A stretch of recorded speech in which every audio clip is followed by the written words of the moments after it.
Rasgos culturales de la colonialidad, procesos de aculturación, sincretismo y conflictos identitarios. Aculturación.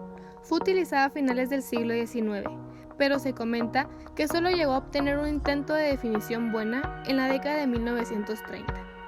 Esta viene siendo un proceso por el cual un individuo o un grupo adquieren dichas características de otro a través del contacto directo.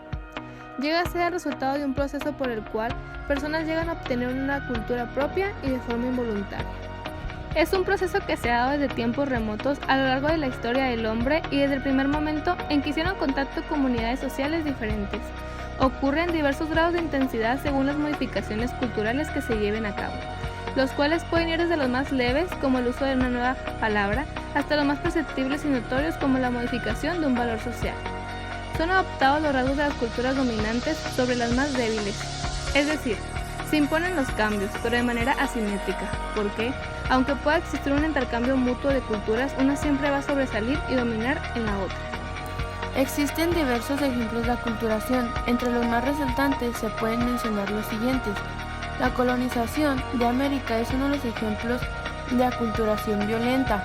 Los colonizadores se enfrentaron a grupos autóctonos y ganaron el combate. En consecuencia, impusieron sus costumbres, lenguas, valores, religión, entre otros, sobre las culturas y tradiciones de las comunidades indígenas. La migración también es un ejemplo de aculturación cuando hay importantes grupos humanos que emigran de un país a otro. Llevan consigo su cultura, inculcan a los más pequeños. Sin embargo, muchos otros van perdiendo sus tradiciones y se adaptan a la cultura del lugar donde están. Con la globalización también se han producido diversos casos de aculturación como consecuencia del intercambio cultural. Entre ellos se pueden mencionar el uso de palabras de lenguas extranjeras, generalmente en inglés, para referirse a un producto o servicio. Otro ejemplo de aculturación es el consumo de productos exportados, bien sea por su calidad o bajo precio, los cuales también derivan de la adoptación de nuevas costumbres y dominación del mercado. Transculturación. Fue propuesta en 1940 por el antropólogo Fernando Ortiz como una noción más grande que la de aculturación. La introdujo en su trabajo Contrapunteo del tabaco y el azúcar, estudio más famoso y complejo de él.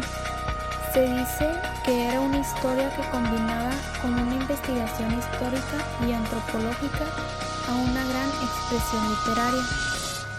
Se denomina transculturación el proceso a través del cual un pueblo o comunidad intercambia y adopta rasgos culturales diferentes a los propios de manera gradual, a medida que las personas se comunican y relacionan.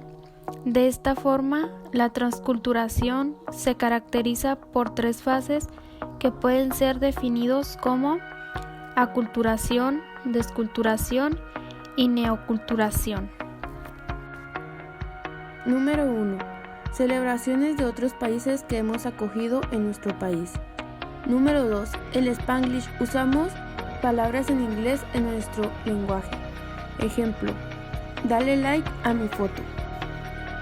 Número 3. Los españoles al llegar a América se encontraron con culturas distintas y luego las unieron. Número 4. Algunas personas se van a vivir a otro lugar diferente al de su origen y cambian totalmente su forma de hablar. Sincretismo. Se denomina el proceso mediante el cual se concilian o amalgaman diferentes expresiones culturales o religiosas para conformar una nueva tradición. Ha sido empleado por la antropología cultural para referirse al proceso mediante el cual dos tradiciones diferentes que se ven obligadas por alguna circunstancia histórica a convivir durante un prolongado periodo de tiempo experimentan una gradual asimilación de los elementos culturales de la otra, dando como resultado una expresión cultural nueva y única formada a partir de la mezcla de ambas. El sincretismo religioso es el producto de la unión de dos tradiciones religiosas diferentes que se asimilan mutuamente, dando como resultado el nacimiento de un nuevo culto con elementos y productos de ambos. Es un proceso que ocurre de manera pausada y espontánea cuando dos tradiciones religiosas se ven obligadas a cohabitar de forma armónica. El sincretismo cultural se conoce como el proceso de mestizaje y transculturación que se produce a partir de la unión de distintos pueblos, razas, creencias y tradiciones culturales, y que arrojan como resultado una nueva identidad cultural híbrida, mestiza, con características y elementos propios de todas las culturas que se fundieron. En Europa, uno de los principales exponentes del sincretismo en Europa fue el antiguo Imperio Romano. La religión que practicaban sus habitantes era una mezcla de creencias de varios pueblos europeos antiguos. Esto puede notarse no solo en el comportamiento de sus dioses, sino en sus propias características. En Asia, Japón presenta uno de los mejores ejemplos de sincretismo cultural en la historia del continente asiático. Cuando Japón tuvo contacto por primera vez con China, la influencia cultural fue tan grande que adoptaron varios aspectos religiosos de esta civilización. En América, la colonización de América es posiblemente el proceso de sincretismo más extenso que ha ocurrido en un continente. La invasión española, inglesa, francesa y andalesa alteró la manera de ver el mundo y la religión que se tenía en el continente cuando solo vivían ahí las tribus indígenas.